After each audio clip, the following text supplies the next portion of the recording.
investasi PNBP dari Kejaksaan karena hampir 169 lebih kalau nggak salah. Wah, luar biasa kalau untuk Pidana membangun denda. kantor, untuk membangun kantor Iya. luar biasa itu. Memuat pidana denda semua. Pidana denda. Apalagi kalau terpidananya korporasi, Ya. sangat luar biasa. Nah, Hampir semua tindak pidana ada dendanya. ada bendanya. Dan Dendanya sanksinya nggak ada. Ada, nggak ada sama sekali dulu. Ini nih, Nah, tolong ini. disampaikan di sini nih.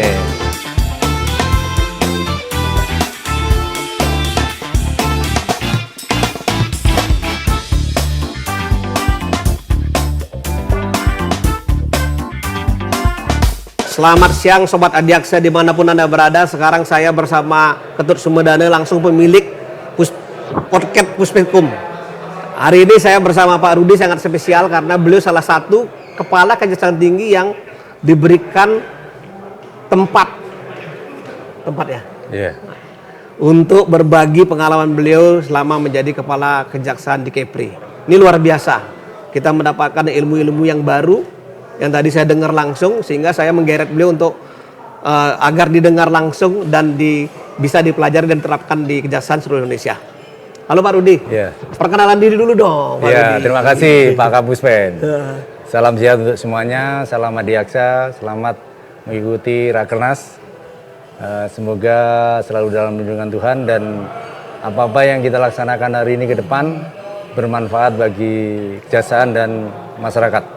Ini yang penting itu bermanfaat bagi kejaksaan dan masyarakat. Jadi beliau tadi memberikan beberapa inovasi yang dalam tanda kuat kutip itu bagaimana inovasi-inovasi ini bisa dimanfaatkan oleh masyarakat dan dapat berguna bagi institusi. Salah satunya yang paling menggelitik Pak Rudi. Ya, Saya tadi dengar ada di bidang intelijen ke depan harus membangun intelijen kemaritiman. Betul. Ini sesuatu yang baru menurut saya. Iya. Strategi apa yang harus kita bangun sebelum kita mencapai ke tahap itu? Terima kasih sebelum menjawab ya. Kita ini kan Indonesia ini. Indonesia punya tujuan bernegara. Dan 34 wilayah. 34 kepulauan, Kepri, Kejati, antara lain. Kemudian selain tujuan bernegara, kita punya laut yang sangat luar biasa luasnya. Potensinya sangat Potensi luar biasa. sangat luar biasa. Oleh karena ke depan kita harus mengantarkan kesejahteraan masyarakat Indonesia.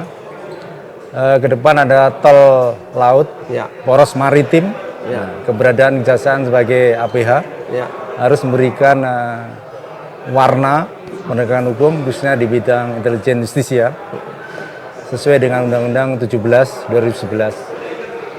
Sebenarnya kita sangat luar biasa punya kekuatan dari segi hukum, dari segi SDM, dari segi sumber daya ke laut yang sangat luar biasa. Cuma tadi yang saya dengar tuh kejaksaan belum masuk dalam tim kemaritiman. Nah, ini yang saya dengar. Ini sangat luar biasa karena selama ini kita punya intelijen justisi sebenarnya, payung hukumnya itu. Ya. Nah, dikaitkan dengan kebijakan operasional, kita seharusnya hadir intelijen kita punya intelijen penegakan hukum, intelijen kemaritiman. Karena di sana banyak ruang-ruang yang harus diisi, utamanya untuk penyelamatan penerimaan negara dari jasa kepelabuhan. Bukan saja penerimaan negara Pak Rudi, Ya. tapi yang paling penting itu Pak Rudi, 70% kejahatan itu sebenarnya ada di laut iya. loh. Kejahatan Antara perampokan, itu. smuggling, trafficking Nah, semua ada di betul, laut. ya. Bahkan narkoba juga sekarang Betul ada di sekali. laut. Ada illegal Itu mungkin mining. yang paling terpenting itu. Illegal mining. TPPO perdagangan orang, penyelundupan semuanya. Nah, dengan kekuatan undang-undang Kejaksaan harus hadir. Harus hadir. Formulanya adalah antara lain harus punya semacam common center penegakan hukum kemaritiman. Sebenarnya ke depan saya ingin Jaksa Agung memimpin rakor penegakan hukum kemaritiman. Nanti secara teknis Jamintel akan menjabarkan di tataran teknis dengan stakeholder terkait. Wah, Dengan luar Bea Cukai, biasa, luar biasa. dengan Bakamla, dengan Sah Bandar. Tadi ada 14 katanya institusi yang di sana berwenang di laut ini. Lebih mungkin, lebih dari itu. lebih ya. Kalau tambah sama kejaksaan udah 15. 19. Tapi posisi kita nanti sebagai leader, sebagai yang mengeris penegakan hukum kemaritiman harus dibawa kemana. Intinya harus ada pencegahan di sana. Nah, ini yang Pencegahan. penting ini. Selama ini nggak terpikirkan Iya, oleh kita. harus ada pencegahan. Hari ini kita belum ada data berapa lintasan kapal di Indonesia. Itu baru lintasan kapal.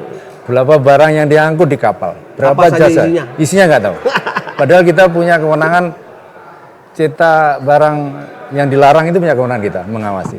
Pengawasan multimedia. Iya, pengawasan multimedia. Nah, Dan potensi-potensi barang yang masuk itu juga potensi kejahatannya belum luar tadi, biasa. Iya. Nah, salah satunya kemarin kita sudah melakukan rakor penegakan maritim daerah, mengundang navigasi, bea cukai, Syah Bandar, Wah, ini udah yang paling pertama Iya. ini. untuk memecah ombak tanda petik, karena di sana ada Ombaknya sangat tanda, besar. iya, ada tanda petik yang harus kita benahi tata kelolanya. Nah, pentingnya tadi saya kelupaan, pentingnya Japitmil harus bergabung dengan intelijen untuk memastikan penegakan hukum maritiman berjalan, karena di sana ada teman kita angkatan laut. Nah, ini penting ini. Ini sangat penting karena Bapak Jaksa Agung kemarin kedatangan Kasal. Dia sangat konsen terkait dengan penegakan hukum di kemaritiman.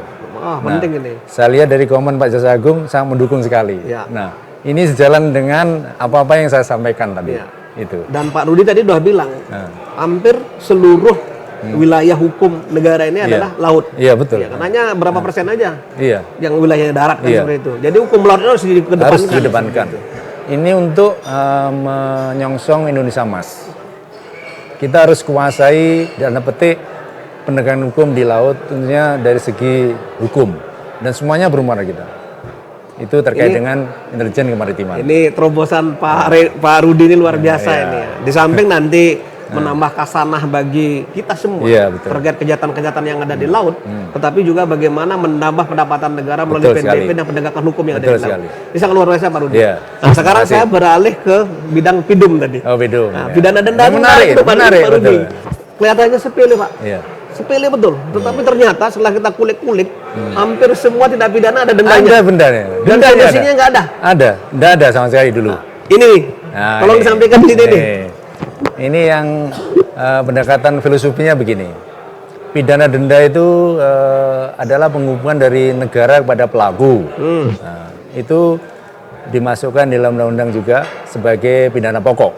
Selain pidana penjara, pidana denda itu pidana pokok. Nah, selama ini jaksa-jaksa belum peduli dan bahkan hakim pun tidak sampai berpikiran bahwa karena selama ini hakim yang penting ada putusan masuk subsidiar. Dijalani subsidiar. Terserah sama jaksa. Iya, jaksa. Dan yang paling sering yang terjadi itu kadang-kadang denda langsung dijalani dengan Iya, pidana serta merta kurungan. kurungan. Denda nggak bayar. Ini Nah, saya lihat dulu data ini. ya. Ini pedoman 7 tahun 2022 itu sebenarnya kebijakan operasional dari undang-undang kita, undang-undang 11 itu. Di pasal 30 itu bahwa Dan itu pedoman sudah ada. Udah ada. Tapi pelaksanaan di lapangan yang nah masih ini tidak bandel. konsisten kita. Nah, tadi saya dengar Jampas harus turun dengan Iya betul. Gimana ceritanya ini? Harus turun karena maaf ini Jampas harus juga memastikan regulasi kejaksaan di jalanan tidak di lapangan. On the track. Iya, untuk enggak. Kalau nggak di jalan kenapa? Dan tidak harus ditindak, harus dibimbing kenapa harus begini. Karena di sini peran pengawasan tidak Iya, saja penindakan, iya. tapi Fraunhofer tadi Betul, kan mendorong untuk memastikan, kebijakan-kebijakan itu berjalan dengan iya, baik. kenapa? Apakah ada sumbatan-sumbatan? Yang lebih penting adalah ini adalah investasi PNBP dari kejaksaan karena hampir 169 lebih kalau nggak salah. Wah, luar biasa kalau untuk Pidana membangun denda. kantor, untuk membangun kantor Iya. luar biasa itu. Memuat pidana denda semua. Pidana denda. Apalagi kalau terpidananya korporasi, Ya. sangat luar biasa. Nah, kami memohon pada seluruh Kajati agar memastikan pedoman 7 ini 2002 ini menjadi pedoman teknis dalam pengertian itu di jaksa. Tadi saya dengar Pak Rudi dia nggak bagus tuh. Yang paling penting bagaimana korban ini bisa terlayani dengan ketika kita ada tindak pidana dipastikan bahwa ada kepentingan korban dengan adanya misalnya penyitaan terhadap benda daripada pelaku. Nah, ini tadi bagus sekali tuh. Kayaknya Pak Kapus Pen tadi mengikuti juga. Saya semua baca, saya mengikuti. Itu sebenarnya strategi kami sebagai Dumilitis kejaksaan juga ingin menyempurnakan keberadaan Dumilitis bukan hanya kepentingan umum dari sisi penegakan pidana terpidana, tapi bagaimana akses keadilan bagi korban. Nah, itu dilindungi oleh konstitusi. Sebagai contoh, sebenarnya di KUHP kita di pasal 98, apakah korban rugi, jika rugi apakah perkaranya digabungkan? Penggabungan perbuatan rugi. Ya. Di dalam perkara TPPO sampai jaksa bisa merampas atas penetapan hakim untuk merampas mengembalikan ganti rugi pada korban. Ada usaha perkara sulit Pak Rudi, perkara penipuan aja, penggelapan nah ini itu udah harusnya kategori masuk itu. ya.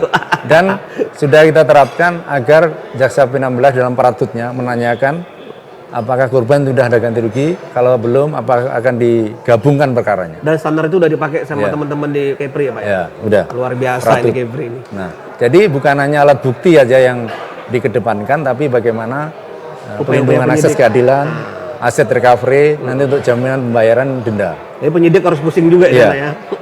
Tapi ini karena strategi kita dalam penguatan humanities harus kita laksanakan. Ya. Kita harus ada perubahan. Luar biasa tuh, luar biasa tuh Pak Harus Rudi. ada perubahan. Nah, ini satu hal lagi nih, kita ke frame lain ini. Iya.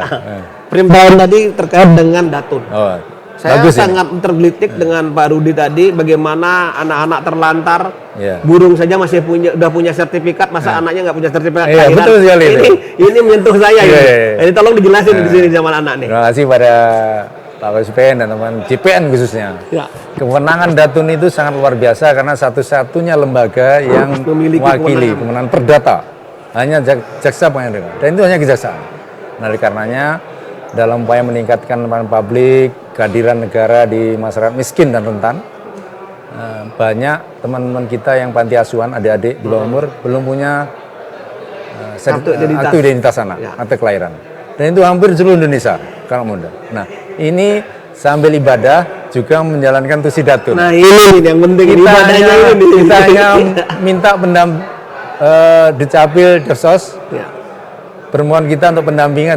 Selama ini Dukcapil ragu-ragu menerbitkan, karena kita bayangkan bapaknya nggak ada, Dukcapil sanksi, takut jangan-jangan salah, ayahnya nggak ada, bahkan dua-duanya nggak ada.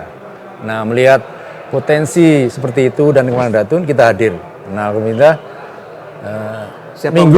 minggu ini Batam aja akan memberikan akte kelahiran dengan Dukcapil 87 anak di Yayasan Panti Sosial itu. Luar biasa ini, luar biasa. Dan ini bisa di seluruh Indonesia.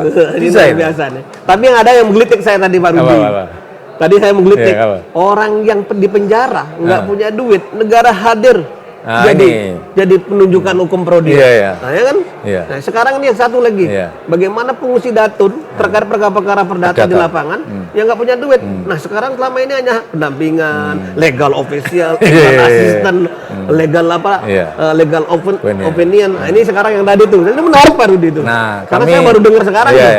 Sebenarnya kami menganut hukum substantif.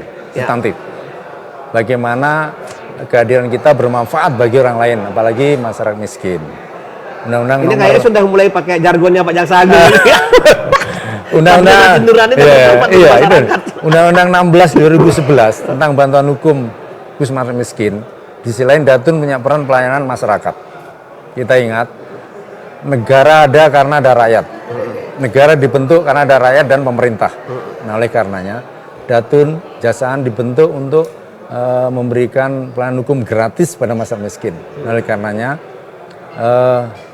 sangat bagus apabila peran JPN Datun memberikan bantuan hukum gratis, pendampingan hukum, pendampingan hukum, litigasi non litigasi. Seperti saya sampaikan tadi. Wah, ini menarik tersangka ini. Saja kalau tidak punya duit, didampingi dan negara hadir harus nyiapin gratis. Apalagi di pidana. Sekarang Datun ini tinggal menunggu kebijakan Bapak Jaksa Agung. Karena untuk kepentingan umum, masyarakat miskin rentan itu umum. Ini luar biasa Pak. Karena mindset kita selama ini, mindset kita hanya mendampingi pemerintah, negara, BUMN. Ini sekarang kalau mindsetnya ke masyarakat luar biasa ini.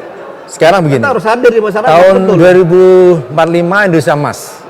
Sementara masyarakat miskin belum kita kelola.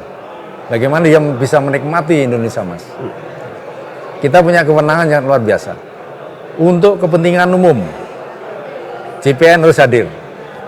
Nah, teknis pelaksanaannya, bagaimana cara mengelolanya, nanti bisa disusun bersama. Dan payung hukumnya udah ada. Udah ada semua. Udah ada. Cuma kita tinggal mau apa enggak? Iya, betul. Ini Datun ini nggak ada kemauan saja. Iya. Sementara kesempatan hukumnya sudah ada semua. Iya, ada. Luar biasa Pak Rudi. Apalagi yang mau dikulik lagi tentang. Tapi ini ngomong kopinya nggak turun. Kopinya mana? Kopinya ini. Kopi pahit. Kopinya. Nah, kopinya nanti kalau kopinya nggak ada pahit terus caranya. Lanjut dulu Pak Ben, apa lagi? Nah, tadi saya menarik itu. Yang mana? Di bidang penyuluhan hukum ini selama ini kan yang ada bagaimana ngabisin anggaran Oh, dan cocok. sebagainya. Itu memang terjadi di daerah. Betul. Tapi bukan di Bukan. kan. Makanya tadi saya sampaikan ke Kajati. Kejati. Nah, Makasih, ini makasih. harus disampaikan ini Makasih. ke daerah ini. Nah. Jadi intelijen itu kan artinya cerdas. Nah, teman-teman di Intel sebelum turun harusnya memetakan persoalan real di masyarakat di desa door to door apa. Setelah itu ditabulasi. Nah, ini untuk bahan untuk nanti kita turun melakukan penyuluhan dan bantuan hukum. Dan Pak Jaksagung sudah memberitakan seperti itu. Gitu. Bagaimana persoalan-persoalan kejahatan yang ada di masyarakat. Iya. Di Pidum ini sudah ada sebenarnya. Iya. Cuma tinggal mengkontraksi saja ke Iya. Intel kan Betul, gitu Pak betul. Rudi kan. Nah, itu terus Pak Rudi Iya. terus. Menarik Nah, ini. Penyuluhan hukum door to door itu gabungan jaksa dari Intel dan JPN. Dia setelah ada memetakan tabulasi, misalkan masalah dicapil, masalah KTP, Ya. atau masalah BPN. Kita turun JPN, jaksa Intel penyuluh dengan dicapil. Saya sambil ngopi ya. Ya boleh. Terus Turun dengan dicapil, misalkan masyarakat miskin itu ada persoalan KTP, nomor KTP-nya salah atau mati, dia langsung update di situ karena kita membawa orang dukcapil. BPN. ini lama-lama BPN sama Dukcapil bisa ngantor di kantor. Oh iya, ini. memang sih gitu. Nah, sertifikat tanah masyarakat miskin, ada persoalan, kita langsung bawa dari pihak pertanahan. Sebenarnya mau saya one day service, sekali datang Selesai. persoalan selesai. Maunya begitu. Ini hampir sama dengan isja yang dikeluarkan oleh Pak Jaksagung. Nah, cocok.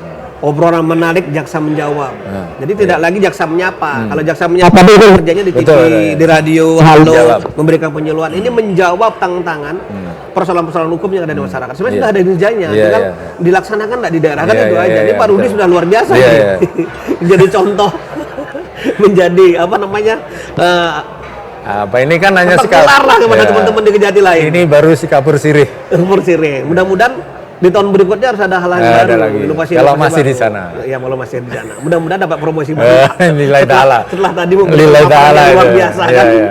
Dan ini ditonton oleh semua insan jaksa di seluruh Indonesia dan ini menjadi pelajaran yang sangat Iya. baik dan berguna bagi kita semua. Memang harus begitu. Harus begitu. Kita tidak boleh diam, ya kan? Karena kita ada bagian daripada penegakan hukum yang domitis-litis tadi. Iya, iya. Bagian penegakan hukum yang bermanfaat bagi masyarakat. Iya, betul.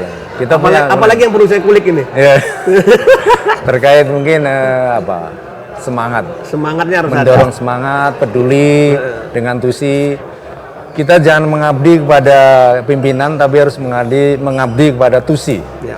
Karena kalau udah staf kita menghadap tusi, kita tidak dari kantor, dia tetap kerja dia. Berjalan. Tetap kerja dia. Jadi udah otomatis. Iya, automatically otomatis. ya. Betul, Slim. Nah, yang kedua, kita harus tetap semangat, harus punya inovasi. Kalau bisa di masing-masing bidang harus punya inovasi untuk pengungkit satker masing-masing.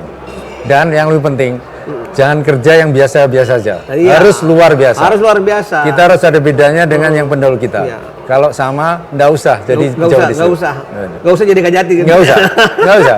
Nggak ada bedanya. Nah, oleh karenanya pastikan selalu berdoa. Ya. Karena semuanya atas bimbingan lillahi ta'ala. Ya, luar biasa Itu yang nih penting. baru ini. Itu yang penting. Itu Ya. bincang kita. Cukup? Nah, rekan-rekan di Akses seluruh Indonesia, biar Anda tahu ya, ini adalah atasan saya dulu. Beliau dulu membimbing saya seperti sekarang ya. Ilmunya sangat luar biasa. Orangnya beliau kalem, tapi cerdas, luar biasa, smart mereka, beliau ini. Nah, sekian dan terima kasih bincang-bincang ringan saya sama Pak Rudi. Semoga bermanfaat dan harus ditonton terus ya podcast Kejaksaan dari Indonesia. Sekian dan terima kasih. Berapa untuk Kejaksaan? Bravo.